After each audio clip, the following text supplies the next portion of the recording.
discussion, season 2, episode 1.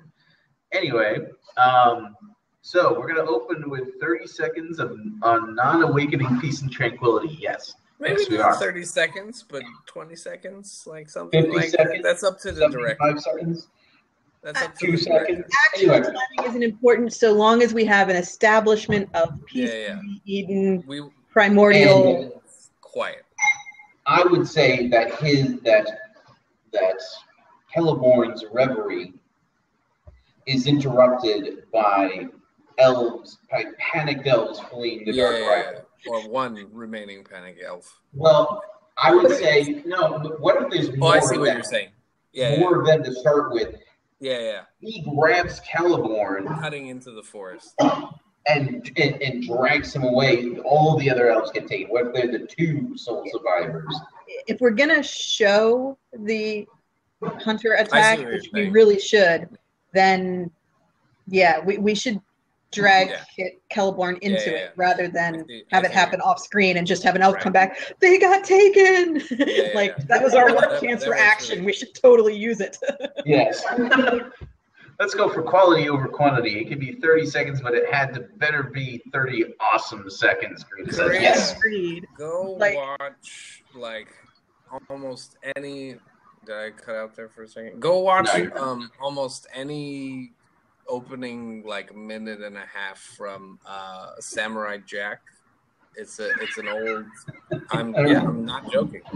It's a cartoon from Cartoon Network, and it's kind of as goofy as it sounds, but it's by Gennady Tartakovsky, and he is the master of one sound and just long stretches of no talking, and almost every episode begins with sort of a very long sweeping establishing shot and just the sound of whatever landscape happens to be Jack happens to be walking through at that time, and it's great. Yeah, so you know what I'm talking about. That's how this episode should begin. It's just very long, languid, slow establishing shots of I mean, this is the first time we get to see Cuiviénen, right? Right. This close, yes. Yeah. So I mean, it should be we should be able to hear all the elves kind of doing elfy primordial elf things in the background, and I mean, he's an elf, he's got super hearing, so he can be very far away from that, but yeah, we should kind of be taking it all in and get a real good sense of where Cuiviénen is, what goes on there, and how just pleasant everything is there. Only to have it shattered by terror and of course, because that's conflict. That is the essence of conflict. Show everything cool and then blow it out. Right. So we get the onrush of panicked elves. Do we see them dropping because they're being knocked down and dragged off, or do we not even show that actually? I would prefer to show. If we're gonna show the Dark Rider, I would prefer to show it in flashback rather than actually see a it's all kind of in flashback. I'm not talking about showing the actual Dark Rider himself. I'm talking about just showing dropping like flies, like the scene in Jurassic Park 2 where the raptors are just yanking down in the grass. Yeah. Do something like that. I don't think we have to do it that way, but we could have. I don't think it ruins anything to do it. Elway kind of grab him, drag him into the forest, hold him down like this, almost protectively, and then it goes quiet, and they come out onto the shore, and there's nobody there. We could do that. Yeah, that works fine for me. The fact that you referenced the raptors in Jurassic Park is actually a really good, because that goes back to sort of fear of the natural world kind of stuff. That's what Jurassic Park does. Actually, it's one of the reasons why it's so successful is it evokes that primal fear of I just got grabbed by a monster that just I can't see, can't. It's not even run from. Really a monster. It's just nature doing what nature does, right? Well, if we in a primordial state existed alongside velociraptors, they would be monsters. There's no question. That is a monster that comes out of the night and mangles you. Yeah. But that you can't fight, can't run from, can't hide from. It is certainly the natural genesis of monsters, right? Like that's where monsters come from. It's just we were living in the Indian subcontinent, 100,000 years ago, and somebody got eaten by a tiger, and the tiger became, Have you seen Ghosts in the Darkness? No. That is to date the most terrifying movie I've ever seen. It's about lions killing and eating people that are trying to build a train in Africa. It is absolutely terrifying. Go see it. Karina says, everything you love will suffer, but we will keep you coming back and hoping for a happy ending.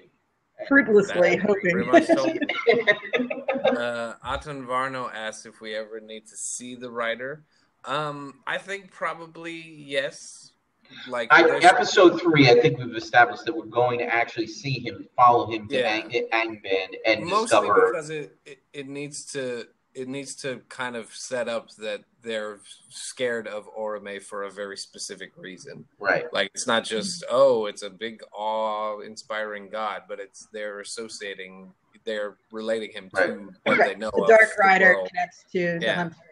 All writers are dark writers to them, right? There are no other writers. It's just that writer. And then a new writer comes up and they're like, that's probably the same writer, right? So that's another question. Do the elves have horses at this point? I don't think so. I don't think they use horses until the Noldor return, honestly. Like there can be horses just kind of milling around and they can be friendly with horses, but I don't think they're the burden. Okay, because that would be another thing. If the only character who has a horse is this Dark Rider, and then Orome comes up on a horse, like they have to know what horses are, right? I remember reading of the Saxons when the Saxons were invading Britain. The only thing the Roman Britons had that was in any way a defense against the Saxons was the horse, and the Saxons were terrified of them. Yeah. They were just as they should be, because horses are terrifying creatures. If you're getting the horses really. When you think about it, the fact that the horse exists is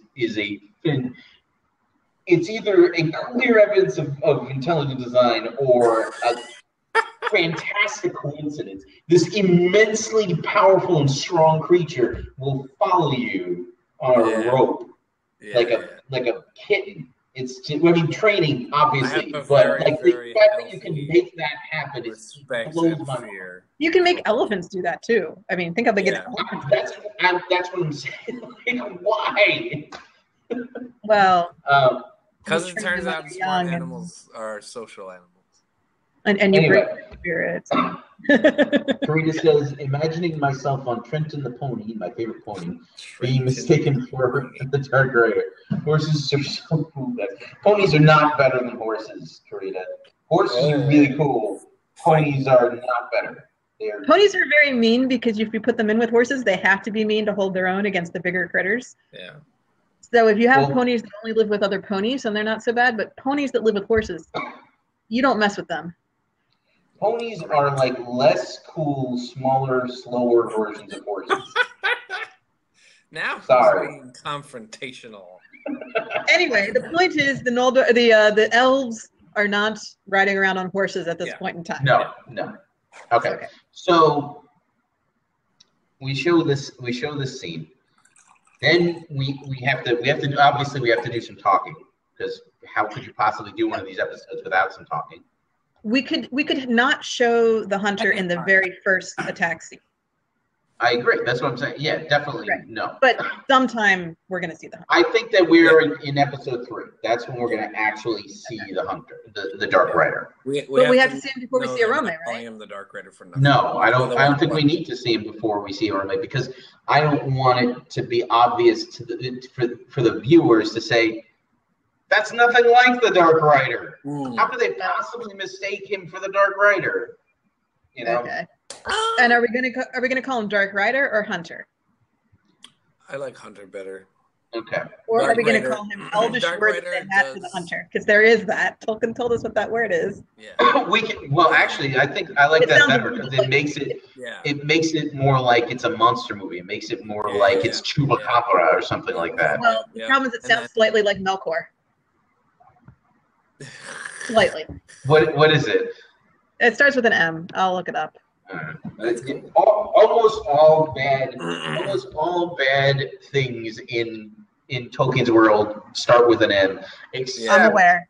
Except Sons of Fëanor. Sons of Fëanor, which are good, start with M. Sons of Fëanor, which are bad, start with C. Don't oversell that. I don't know if I would call the Sons of Fëanor good. Maedhros and Magor, you can make a case, or at least trapped by than the rest of them. They're better. They're trapped by the oath. They're not actually evil. They're just trapped by the oath. Maedhros would be on par with Finrod for being a good guy elf if it weren't for the stupid oath. Right. But there is a stupid oath. He did participate in 4 kin slayings. I'm not going to sell it too hard. So what is the word again? I have to look it up. Give me a second. I thought you got it already. I'm sorry. It's on the internet. I thought you just knew everything. Yeah, seriously. You don't just know these things? You're a human walking encyclopedia, I thought. Right. Well, sometimes I need to look them up. Anyway, what language would this be? You have one job to do. Primitive Elvish. Well, it would have to be Proto-Quenya, wouldn't it? It's primitive Elvish. I'll get it. Okay. Anyway, so going on. Then after the attack, we have to have talking because that's what happens after after you have any action with Thorfinn. People talk about it. That's talk about it, obviously. So we might see a delegation from the Vanir coming across on a boat of some sort from their island to this council meeting. Yeah. Or maybe they don't even have boats over there. The Teleri have to go over there and get them and bring them over. I don't know. The boats should be on the river. On the lake. There's no reason to keep them away from the lake. No. That's what I'm saying. Anyway, what I'm saying is the Vanir don't even want to come back over, and so they don't even have boats now. I don't want to make them seem like too crazy paranoid. Like they should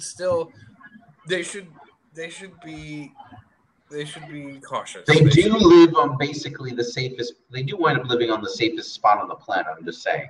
Right, but it's not. It shouldn't be like they shouldn't be afraid. I get it.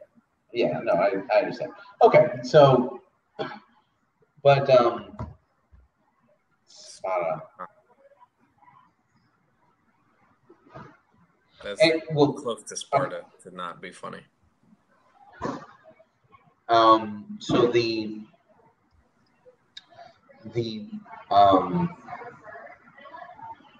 So we get this council meeting by firelight, obviously, right, which might evoke, it might foreshadow in a way.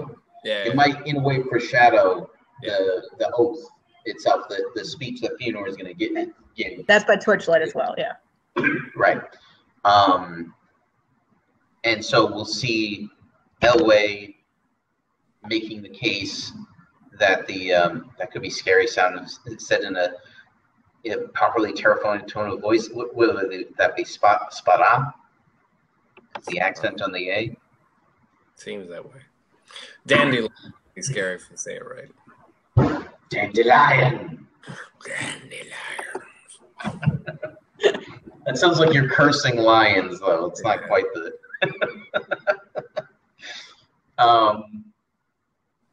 It might also be Farah.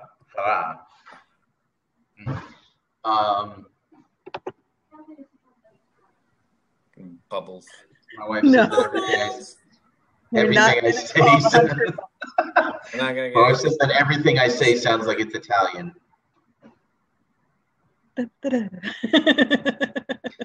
My hands were completely still, honey. There's no way that sounded Italian. Anyway, so they have their meeting. Who's got what point of view? Because we're definitely the focus is gonna be on Elway here. All right. Elway is making the case. Elway is probably making the case to whoever our resident Avari representative is. Right. Let's rewind a little bit. Why are they having a meeting? Well, because maybe it's happening again. Maybe it hasn't happened in a little bit. Mm-hmm. Maybe it was primarily the Vanyar that took the hit.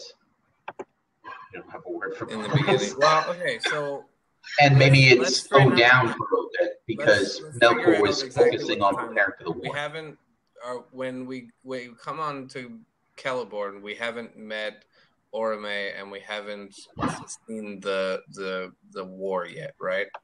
No, that's correct. This is the very beginning. So we haven't even gotten there yet. Right. So I'm still sketchy on why would there be a lull? Like why? Because Melkor's preparing for the war. What's the gap? What's the gap between the last time somebody got taken and now? It doesn't have to have a specific amount of time. One issue was, remember, no one knew what was happening. Just elves started disappearing. Right. And there was argument and disagreement as to what was happening. So if they saw the attack this time and Elway survived it, he can come back and be like, guys, we were just attacked. Yeah, like the elves haven't been wandering off and not returning. So like Elway is literally the first survivor of any of these attacks. That could be, yes. He's an eyewitness. Yeah. He's the first eyewitness that's come back and says it was. This is what happened. Yeah. Everybody's right. It is a dark rider. I mean, he should use the Elvish word and kind of it in the shadows. Yeah. He's at least seen it in the shadows. It should become obvious that. Well, I mean, he can actually say the words if you want, dark rider, but he should use mostly the. He can use mostly the Elvish. Yeah, or whatever it happens to be. More Spara. And he's confirming that the boogeyman is real, basically. Where the people who the Vanyar are already like freaking duh, we've been on this. Get on board, get on our level. Nobody ever gets on the Vanyar level, right? But I think that what do we do now kind of descends into chaos. Like there is no decision about what they can do. Right. And then do we have Finway speaking could up here? Could Orome actually show up in the middle of he shows argument? He hears them singing. Okay. Well, I mean, but we could segue into that. Like we could segue into instead someone could stop everybody and say, look, we're obviously not getting anywhere. We're at each other's throats over this. Can we just take a break and like have a sing along, a campfire sing along? Like I feel like this moment would be a good moment to introduce Orome.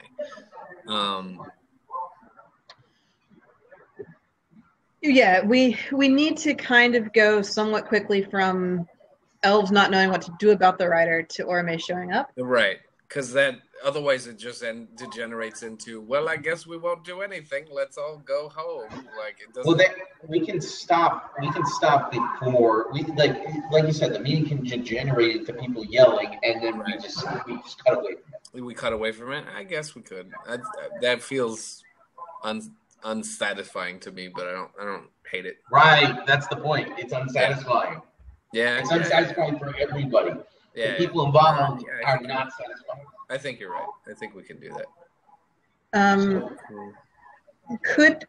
There could be, especially among the Noldor types, concrete actions taken to do something about it. Like, oh, we should set a watch, or we should build defenses, or we should not go wandering in the woods by ourselves anymore. Like the Noldor are trying to solve the problem. They're trying to fix it. Right, because they're Noldor. That's what they're gonna do. Of course. Right.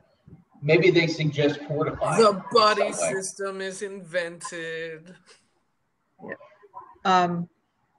If you want it to not be that really sucks. Sorry for you, Elway, losing all your family like that. Yeah. let's just all go back to what we were doing now. Like, if you don't want to end it like that, there could be an attempt there. And if you want to go for a song, if you want to go for a reason for a song, there could be a memorial of some sort for the lost elves, like a lament. Yep. Because elves singing a lament, like how much more elvish do you get? That's as elvish as it gets.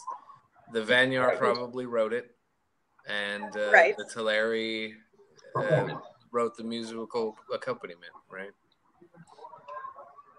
So, elvish for buddy system. I assume it would be some melon something or something melon, depending on whether adjective comes first or second. I can't remember. It would probably be something like structure. Yeah, so, system isn't the kind of word that Tolkien used a lot of. But I agree that melon would be the correct translation for buddy.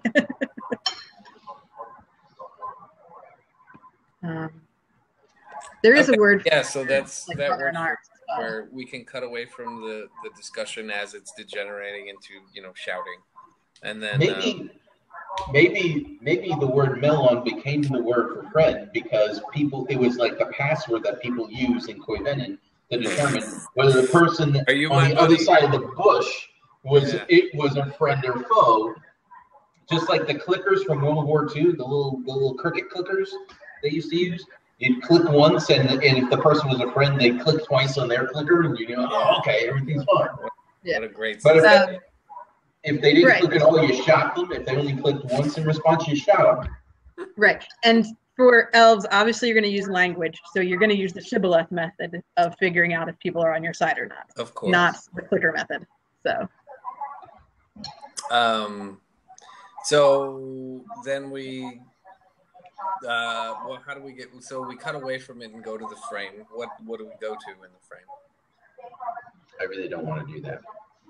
I don't think we cut back to the frame until the very end of the episode. Yeah. I think we have frame at the beginning, frame at the end. This is a chance in this season to actually let the main story be our story, and the frame is literally just a frame around it. All right. That would be. I think that's fine. Okay. But that's me. That's not the execs. They did say to cut back and forth, but they're wrong. As they so often are. If we find a way to make it make sense, then we do go into conflict with them. They forgot about the battle, so I think they thought there was nothing that was going to happen in this episode, and they're like, we can't just have elves wandering around a lake for 50 minutes. We need to cut back and forth the frame, but they're stuck. We're cutting to commercial, and then what do we fade back into? Okay, so we've introduced Elwë with the whole attack and his giving his account and everything, so he's becoming important now. We need to introduce Ingwe and Finwë in that argument. Probably. Right, exactly. Yeah, that'll be a good opportunity for us to get the. I mean, yeah, I don't have a problem with them being assertive before they're actually like chosen, coronated. Well, Finwë is he going to be friends with Elwë before they? Yes. I think ambassadors together? Yes, I think so. They should already be homies. Okay, so if his friend just came back like about an attack, he's going to be there and be involved. He wants to. Now he's taking it seriously, right? Right. I don't think they should necessarily be the. Well, Elwë obviously should be the first to start talking during that whole thing. But I don't necessarily think the other two are the other guys that are outspoken initially. Like we should get Ingwe I think is going to be the one expressing, well, the Vanyar have been telling you this for forever. We've known about this. We've taken precautions. Right. Ingwe can say things like, where is my father? Where is my mother? They've been gone for where now the horse and the rider? Let's put that into Ingwe's mouth. That's a totally different perspective on that particular line. Yeah. Sorry. Lo, there do I see my mother. Lo, there do I see my father. Lo, there do I see the line of my people. Back to the beginning. Yeah. Oh, look, we're back to the beginning. I mean, a lot of fun. The only reason I said that was to make it. We want the Vanyar to speak somewhat poetically and not just be like, No. Told you. Like there has to be some kind of. Yes. You're 100% right. Poetic. He told you so. Yes. The people who are going to be representing the Avari, we can have people who are.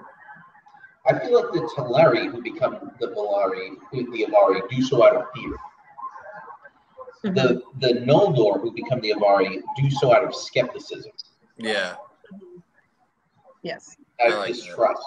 Yeah. So we can have a Teleri representative who will become one of the Avari. Yeah. Agreeing with Elway. Mm-hmm. Along with Finway, who also agrees with Elway. We can show the division amongst the Teleri and the Noldor here. Yeah. And show one of the Noldor basically making the case that this is all, we have no idea what this is. It could have just been an animal. We have tons of animals in the wood, this isn't. Right.